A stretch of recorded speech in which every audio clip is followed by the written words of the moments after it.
Lucas விசேஷம் 10ஆம் அதிகாரம் அதனுடைய 38 42 வரைக்கும் உள்ள வசனங்களை வாசிக்கிறேன். அப்படிதானே?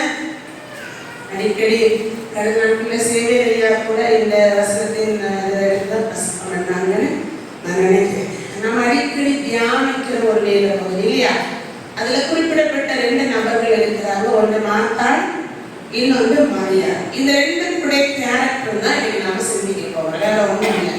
நம்ம சீக்கிரம் முடிச்சுட்டு நம்ம கடந்து போயதெல்லாம் சொன்னீங்க. அநேக மார்த்தாள்கள் இருக்கிறீங்க, அநேக மரியாதைகள் இருக்கிறீங்க. இங்கே வேதவசனம் சொல்கிறது, ஏஸ் அவளுக்கு பிரதித்திரமாக, மார்த்தாளே மார்த்தாளே, நீ அநேக காரியங்களை குறித்து கவலைப்பட்டு கலங்குகிறாய், தேவையானது ஒன்றே. என்னது தேவை? நமக்கு என்ன தேவை? உலகத்துல வாழ்றதுக்கு நிறைய தேவை இருக்கு இல்லையா? உலகத்துல வாழணும்னா ஒரு வீடு வேணும், கண்டிப்பா வீடு வேணும், இதுதானே? அப்புறம் நிச்சயமா சாப்பாடு வேணும், அப்புறம் தண்ணி வேணும். இது உலகத்துல மிகவும் அவசியமான ஒன்று. அடுப்போது பெண்களுக்கு படிப்பு எதற்கு? ஹல்லேலூயா!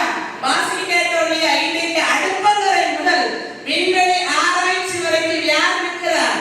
ஆணுக்கு நிகராய் பெண். ஆமென். ஹல்லேலூயா சொல்லுங்க.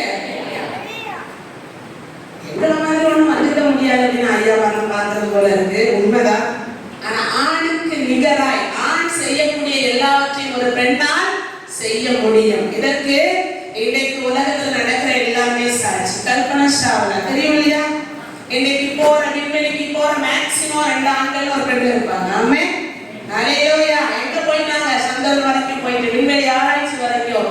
அடுப்பூது பெண்களுக்கு படிப்பதற்கு என்று சொன்ன அந்த முன்னோர்களுக்கு மத்தியில பெண்கள் படிப்பதற்காக அநேக தேச தலைவர்கள் போராடி இருக்கிறாங்க. முக்கியமா வில்லியம் கேரி தெரியும் இல்லையா? உடன்கட்டை ஏறுகிற அந்த பழக்கத்தை முற்றிலுமாய் நிறுத்தியவர் வில்லியம் கேரி. ஆனா சரித்திரங்கள் எப்படி கொண்டு வந்துச்சுன்னா அதை அப்படியே மாற்றிச்சாங்க. ஏன்னா அவர் வெளிநாட்டு மிஷனரி.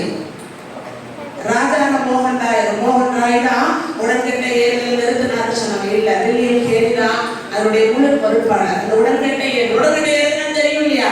புருஷன் செத்தா உடனே மனைவி செத்துரும். ஹல்லேலூயா! அப்போ யோசிச்சு பாருங்க, எந்த நாட்டுல வாழ்ந்தோம், இன்னைக்கு நாம் எப்படி வாழ்ந்து கொண்டு இருக்கிறோம். ஹல்லேலூயா! எல்லாம் தேவனுடைய மகிமை, அவருடைய இரக்கத்தினால் நமக்கு கிடைச்சது. தேவனை அறியாதவர்களா நாம் இருந்திருந்தால் இன்னைக்கு பாடம் சொல்லுகிறது, என்றைக்கோ மண்ணாகி போயிருப்பேன். ஹல்லேலூயா! அந்த பாட்டை ஒரு அடி மட்டும் பாடுவோமா? நீங்க மட்டும்